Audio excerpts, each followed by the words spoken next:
cheap.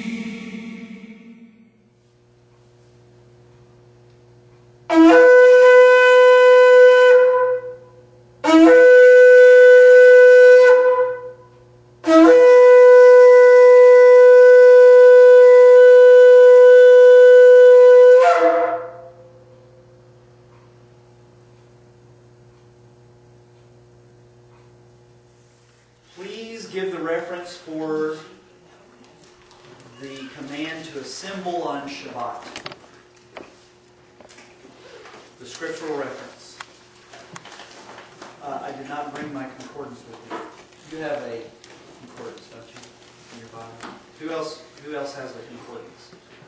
In my laptop, I was required where you can put a phrase in and it will find it for you.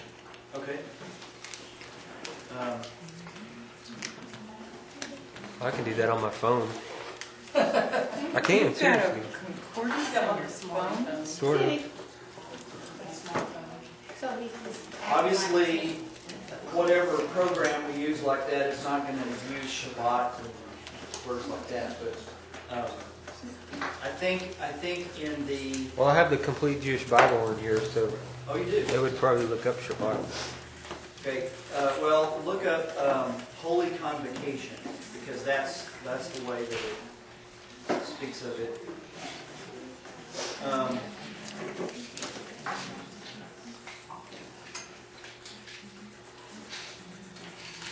Next is Shabbat. The parsha for next Shabbat is Mishpatim, which is rulings. I don't know if it may actually be in the next parsha. Next Shabbat. Yes.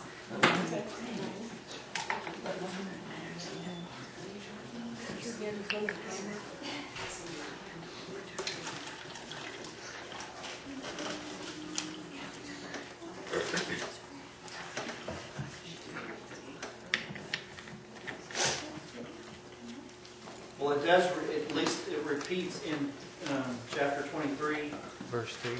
verse 12, for 6 days you are to work, but on the seventh day you are to rest, so that your ox and donkey can rest, and your slave girl's son and the foreigner be renewed. It doesn't call for a holy convocation at that location. What's this? Leviticus 23:3. Okay, let's look at that. And Vayikra, 23:7, 23:8. They all have it. 23, 3. Yeah, I holy find out.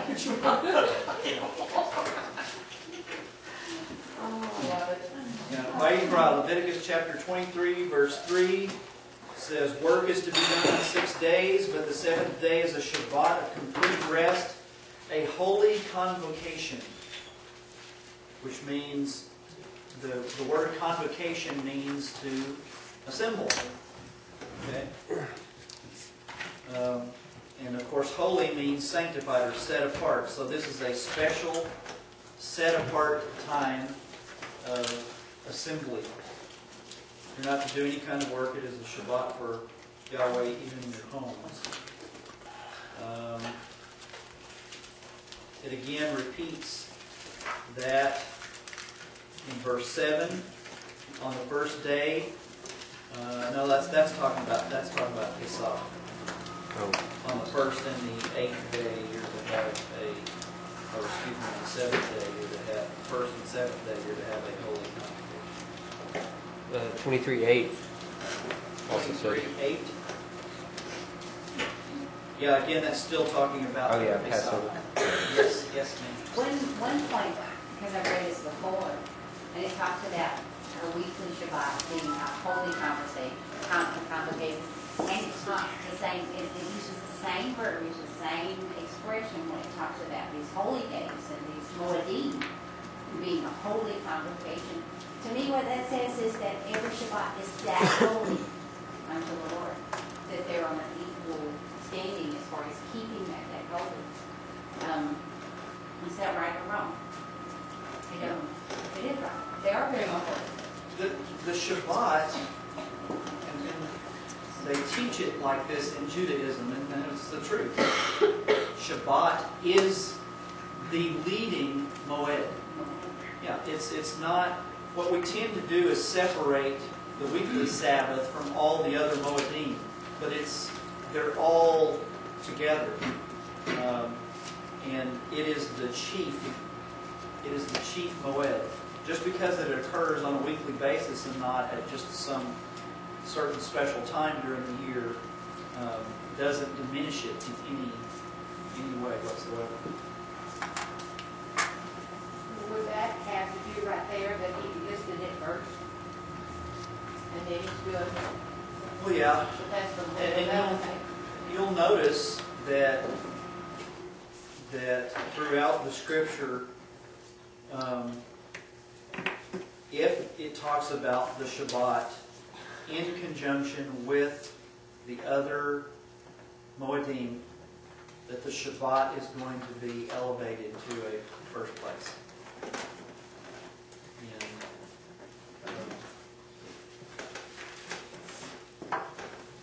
But we tend, in our heads, for some reason, we tend to separate it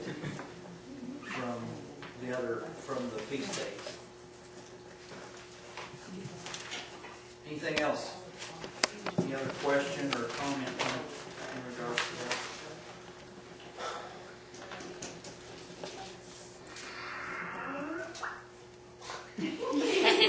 Oh, these kids, that was funny, they all went. You say Skype.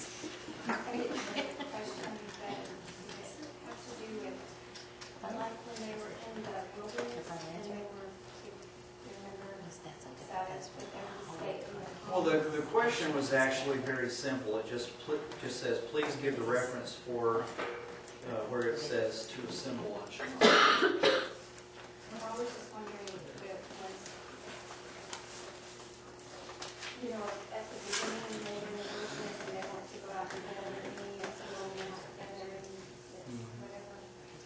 He said he told them not even to leave their homes, but at what point did it change from them not to leave their homes to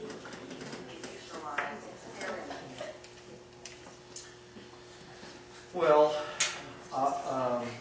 the transition, I think, in practical terms, the transition probably occurred when they finally had the Mishkan, when they finally had the tabernacle where they had a place to congregate.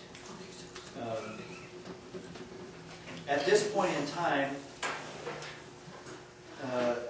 Yahweh is still fleshing out, basically, His instructions, His expectations of them as a people.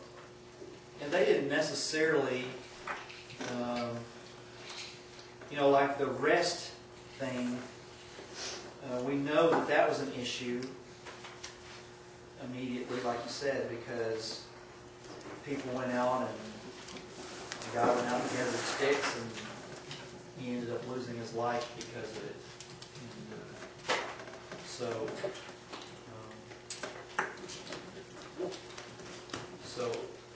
And, but as far as assembling, we don't think. What Bible do you want? Oh well, we're already past that. But if I need one, That's probably Jewish Bible. okay. And you just hit Bible up there. And then go to search. And it will come up with a thing, and you put whatever you're searching for, and then it'll find it. Okay. Yes.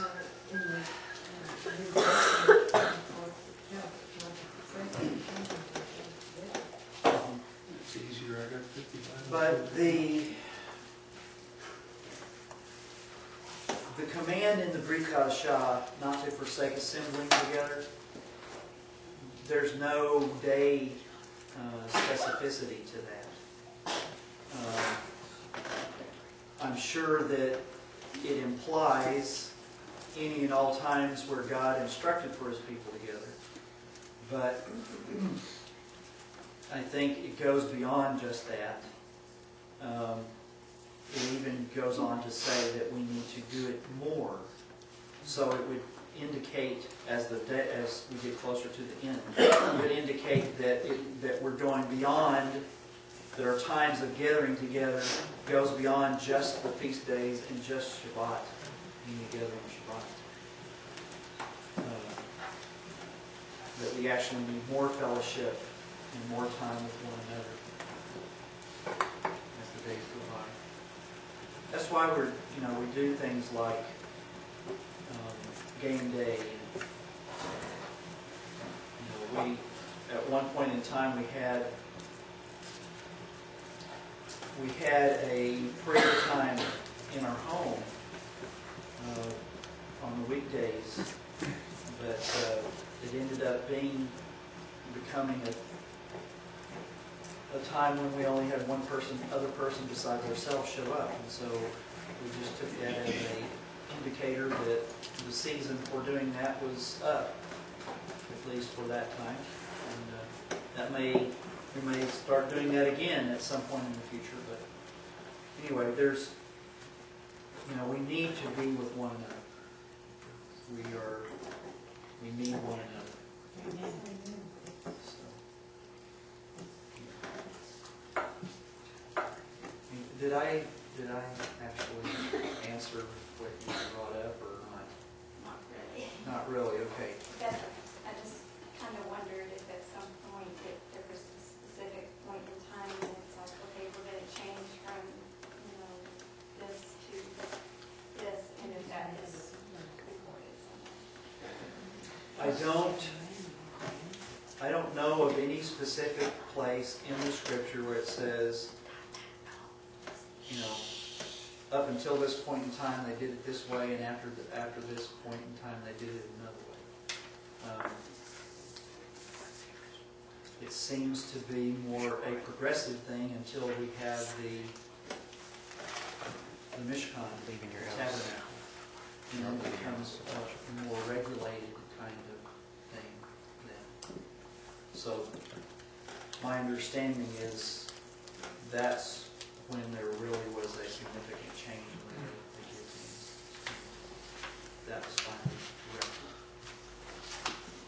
Did the rabbis have a part in making it happen at a particular time?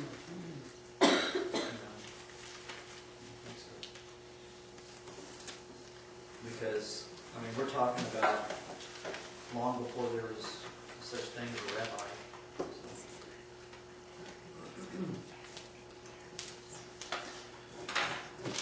Anything else? That was a quick one.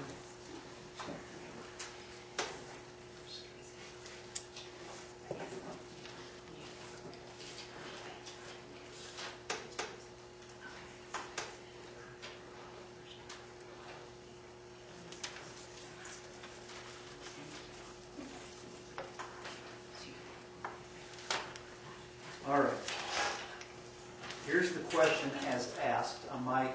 If you submitted this question, I might request some additional input. What is the significance, if any, of Jacob blessing the two eldest of Joseph's sons, Ephraim and Manasseh? And then in parentheses it says, the Scripture makes a point of saying they were born in Egypt, not in the land that was promised. Can you repeat it again? What is the significance, if any, of Jacob blessing the two eldest of Joseph's sons, Ephraim and Manasseh?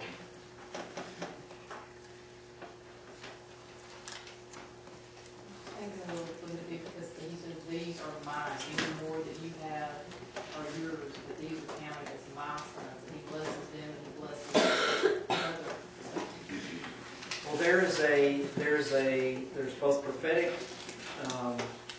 and cultural precedent for giving the eldest son, the son that is going to basically take the leadership role of the family, to give that son what's called a double portion blessing over and above his brothers, his siblings.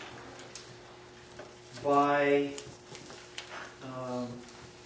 not only, if you if you pay attention to the blessing that is given to Yosef as opposed to the blessings that are given to the other brothers, you can see a significantly greater blessing, utterance, given to Yosef.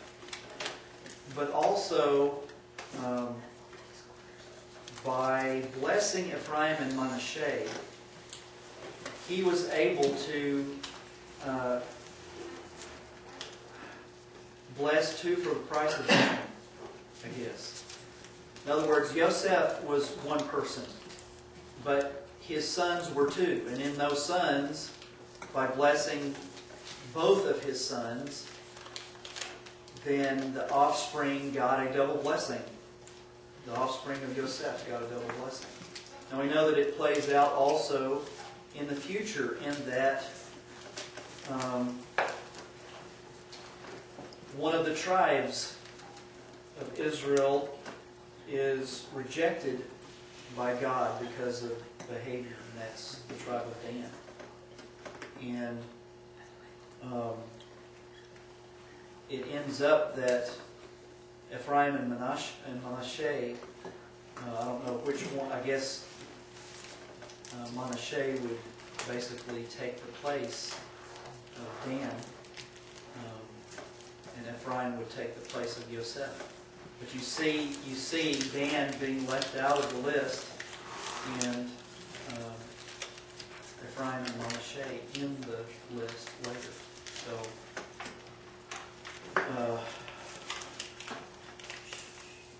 God had future purposes for that as well that were not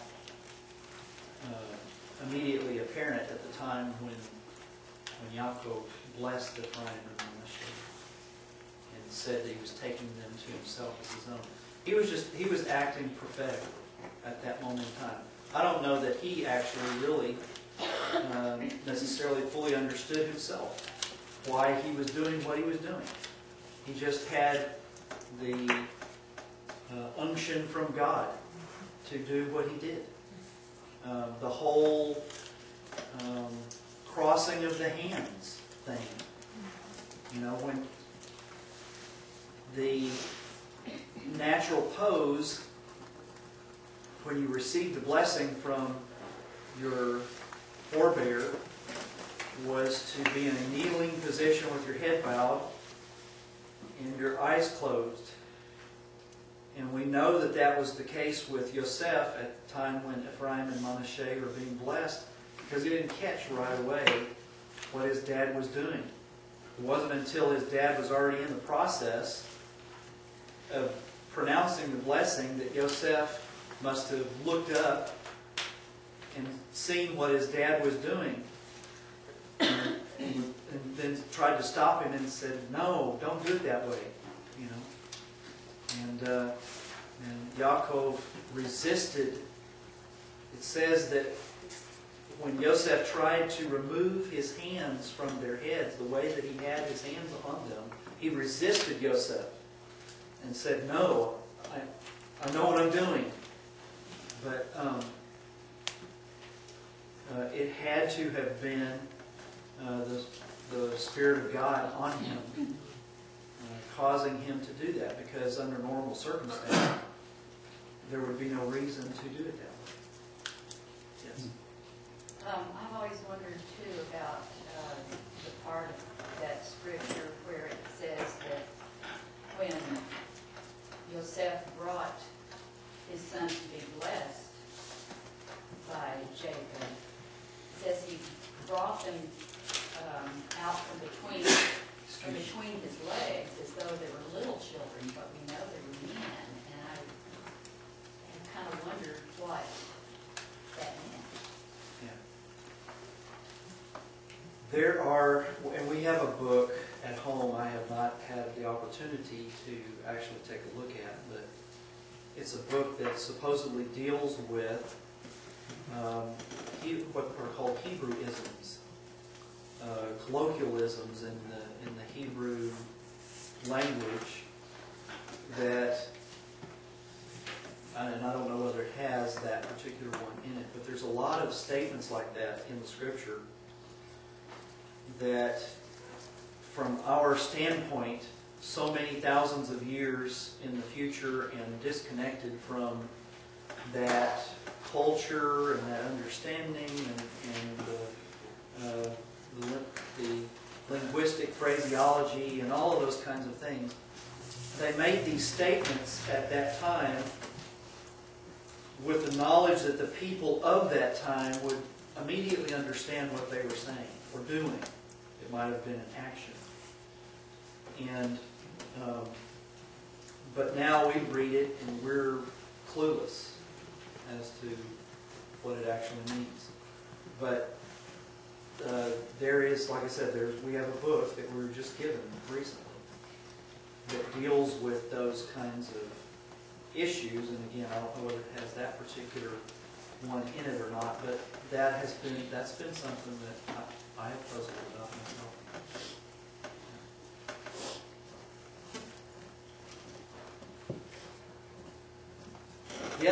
The other thing that was parenthetical was the Scripture makes a point of saying they were born in Egypt, not in the land that was promised. And it does make a point of saying that. I'm not really sure the implications or why that is significant. Does anybody else have an idea? Deborah. Well, if indeed Joseph was basically given the firstborn position and his father blessed his tribe or that section of the family with a double portion, and by doing that adopted and made the statement that he was adopting these two boys as his sons, then those two boys would be half Egyptian, and they would be the only ones that were born outside of the land of Israel as far as that status, that level, because each one of the tribes had children in Egypt. Each one of the men had children once they got to Egypt, but those two boys were raised they were bumped up in status. So that they, in essence, became two tribes, all right? And so the root of that two tribes were not... Well, and now that you're saying that, all the other, Joseph and his brothers were born in Canaan, in the land of Israel. Okay.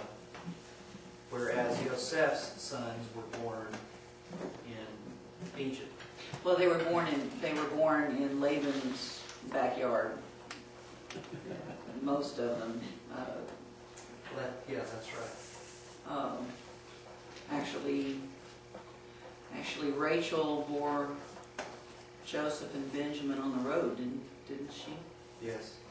Or at least Benjamin. Benjamin. She bore Benjamin on the road and died. And so they weren't necessarily in the land either. No. So I don't know why the Scripture would make, well, just maybe as a point of history as where they were at what time. Do you think there's any significance in the fact that Joseph's sons were half Egyptian, so far as prophetic things in Scripture about God's mercy on Egypt or His use of Egypt at different times in the future in connection with Israel? That's a big one. That sounds as good as anything else anybody said. Well, is Mitzrayim, Egypt, Mitzrayim, is that not a type of the world? I mean, the world system, the other nations? Right.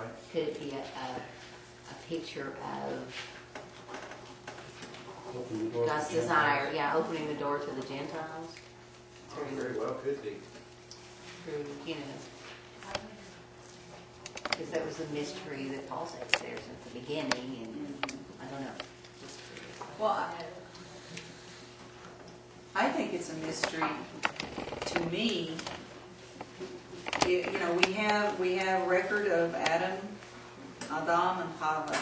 We have record of how bad everything became, such that there was the story of there was the advent of the flood and those that went into the ark. But then Scripture is silent concerning where in the world all of the pagan idolatry came from. As far as how did it end up proliferating from those that came off of the ark? Would it be things that, was it ignorance over generations, where those that did not teach their children in such a way, and they just decided that they're going to set up this or that as a god? I mean, pagan idolatry is Well, we know the root of pagan idolatry. just plain old Satan and his demons. And just because the people were wiped off the face of the earth, other than Noah and his family, It's still a Satan wasn't caught in the flood and drowned. Too bad. No. Yeah. I mean, everything that he had already initiated with Adam and Chava still existed in the earth. It wasn't erased. The degradation, the curse, you know, all of that, the effects of sin remained even after the flood. So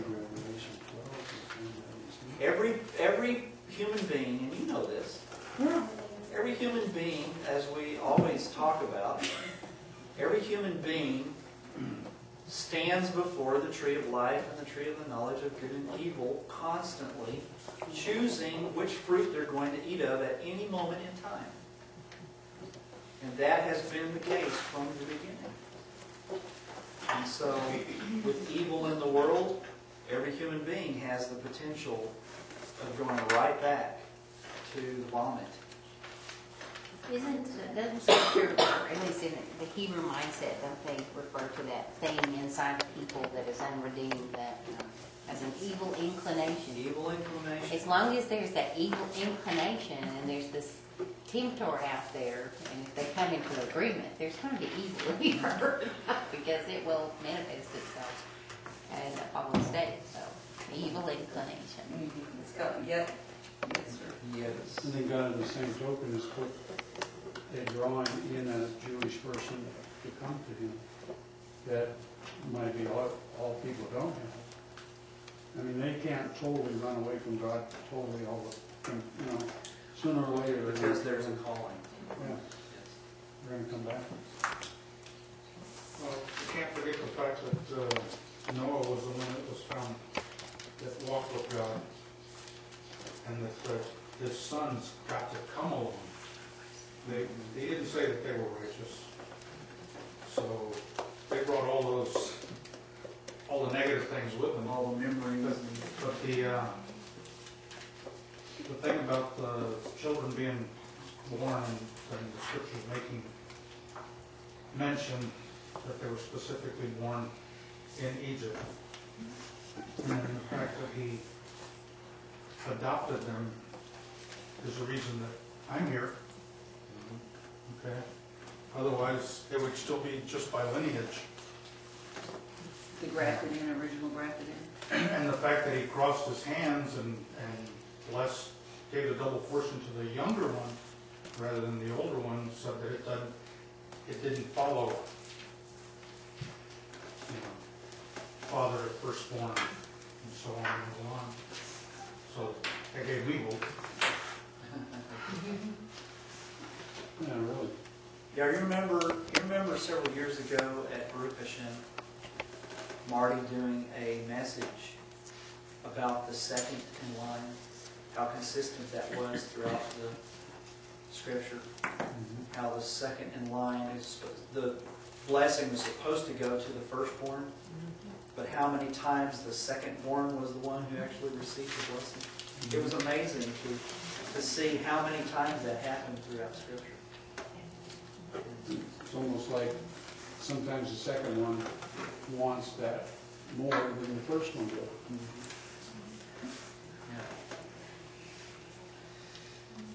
Anything else? Good. Good discussion.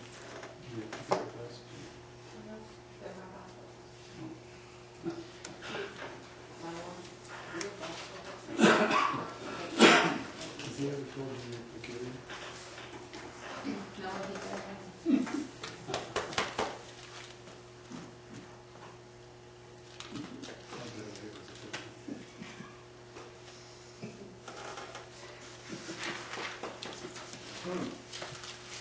Now, this is actually two different questions.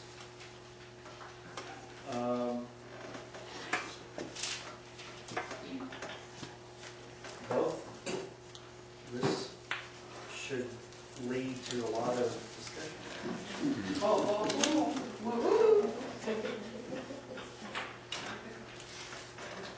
Paul, Shaul, indicates in Galatians that he disagrees with Peter and James the just. How did this play out? That's the first question. And then the second question is, why were more of Shaul's writings canonized and less of Peter and James's writings?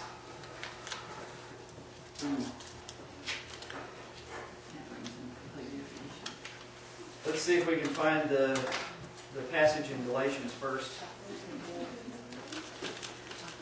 that he's actually speaking, or I say he, it might not have been he that asked the question. Whoever asked the question.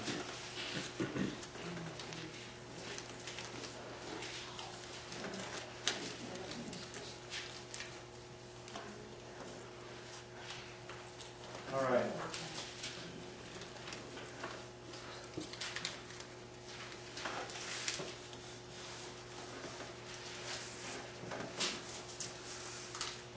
Well, there it is, it's in 2:11. 11. Furthermore, when Kepha came to Antioch, I opposed him publicly because he was clearly in the wrong. I don't know what it's talking For about. prior to the arrival of certain people from the community headed by Yaakov, he had been eating with the Gentile believers, but when they came, he withdrew and separated himself because he was afraid of the faction who favored circumcising Gentile believers. And the other Jewish believers became hypocrites along with him, so that even Barnabas was led astray by their hypocrisy. But when I saw that they were not walking in a straight path, keeping in line with the truth of the good news, I said to Kepha, right in front of everyone, if you, who are a Jew, live like a Goy, like a Gentile, and not like a Jew, why are you forcing the Goyim to live like Jews? We are Jews by birth, not so-called Goyisha sinners. Even so, we have come to realize that a person is not declared righteous by God on the ground of the legalistic observance of Torah commands, but through the Messiah Yeshua's trusting faithfulness. Therefore, we too have put our trust in Messiah Yeshua and become faithful to Him, in order that we might be declared righteous on the ground of the Messiah's trusting faithfulness, and not on the ground of our legalistic observance of Torah commands. For on the ground of legalistic observance of Torah commands, no one will be declared righteous. Well, it's apparent that I don't think Yaakov, James, is included in this. It just says that certain people from the community that were headed by Yaakov, which means that these were men that were from the Jerusalem Kehillah. Pre-Acts 15, right? No, this would be after Acts 15. After Acts 15? After the vision, Yeah, this was an ongoing struggle. within the early days of Messianic Judaism. There was a faction that maintained vehemently that just as it had always been, that in order for a Gentile person to be included with Israel in worship practices, that it was necessary for them to go through a conversion process which included circumcision, and that they would then become converted Jews and have to live according to Torah like all the Jews. And this particular group was actually very pervasive, and they caused a great deal of trouble wherever they went. And they were evidently convincing enough that in their arguments that both Kepha and Barnabas were sucked into their argument and began to agree with them. And when they were basically being two-faced. And that's what Rav Shaul got onto them about, was that that they didn't need to be living one way when he was away, and then when he shows up, they change the way that they're acting and living. What practically would a person do then? Because I know the scripture says you're not to be the cause of an offense. I mean, and you can understand, I mean, if you put yourself in their place, you can kind of see how they might have been between a rock and a hard place on that issue, because they weren't to create offense, and then they were, I don't know. I mean, that's hard. Who are you concerned that they would be offending? I don't know, the people that Kepha was, yeah. that he was dealing with the Goyim in one instance, and then the Jewish folks that had the problem Yeah. with the circumcision showed up, and he's having to deal. It's almost like an ambassadorship type situation where ambassadors tend to get soft around the edges on both sides. Well, but How would a the person truth deal is with the that? truth. Yeah. No, it's like, say, a political thing would go on, and you were for McCain, and they were for Obama, and you just kept your mouth shut, so that nobody jumped on you about. Or if you were to use that illustration, it would be like with the McCain people, you kind of talk their language and say McCain's great and all of that kind of stuff, but when the Obama people come around, then you change your tune and say McCain's horrible and you like Obama and, blah, blah, blah. I think I still kind of would empathize a little bit with them there, because Peter was the one who saw the vision. God told him clearly, I mean, he knew it was a vision from God, but then later he adjusted his actions in a certain circumstance, and I wonder how much of that was how much of it had a good intention that maybe, I don't know. I'm sure they had personalities in those days like they do now. And Paul seems to be Quite a strong personality. So, I don't know. I mean, well, it's kind of tough. Well, there's still factions. Yeah. And To they think this now day, who are the there same still are factions within Messianic Judaism today trying to figure who this would out. fall right into the same camp with ones that are called Judaizers. That would say exactly the same thing. Is it because they don't? They're called one law, by the way. If you ever hear of the one law movement within Messianic Judaism, that's what that's all about. They're saying there is one law for both Jews and Gentiles, and no matter whether you're Jew or Gentile, you must follow that one law exactly the same. There's no differentiation between Jew and Gentile. So, No different than the Pentecostals, where they've got the ones of Jesus only.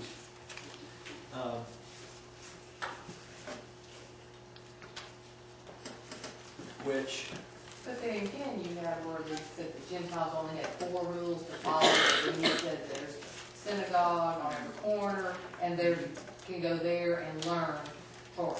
Right. So, I mean, if he didn't mean for there to be any Torah study, any obedience, or any, then it's like, why even mention it at all?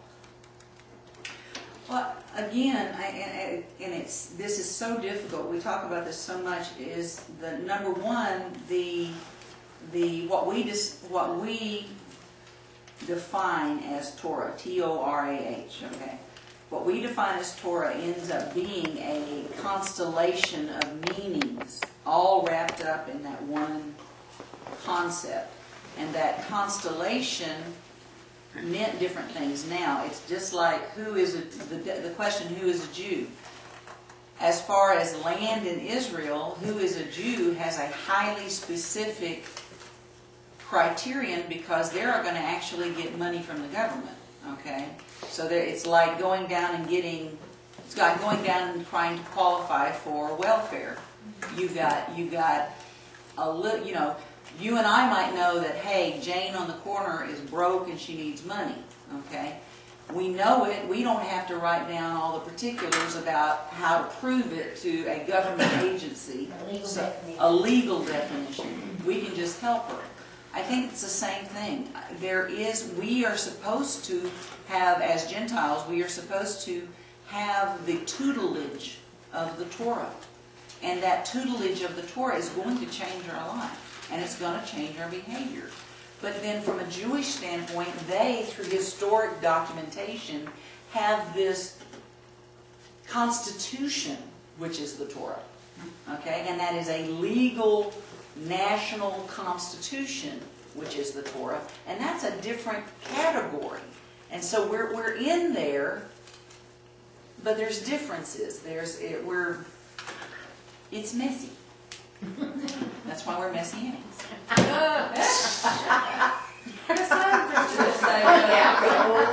Paul says, some of you treat one day as greater than the other, and some treat it like all the same. And he's like, they're saying, well, he's saying it's okay, you don't have to treat Sabbath. I mean, they interpret it that way. Oh, I know. I know all the arguments that the church people give for not doing the things that God commanded for His people to do. But it's almost always Paul's writings that they bring up. Oh yeah. It's all yeah. it's not Jesus didn't say this it. book, Jesus, and it's never James. this particular book, Galatians, this epistle right here, is the favorite Yeah.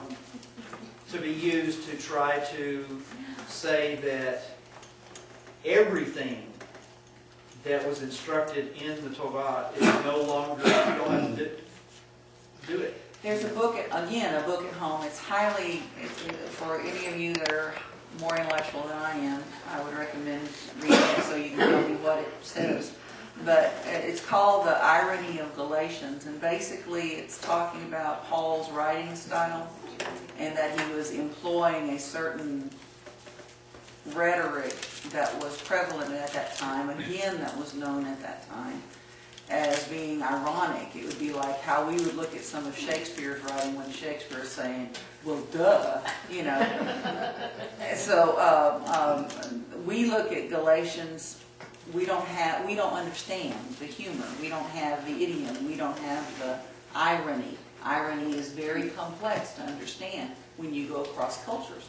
And that book is about that, and it is over my head. So if there is, God bless us with somebody who can read the book and teach us what it says, because I don't understand it. I got the basic concept.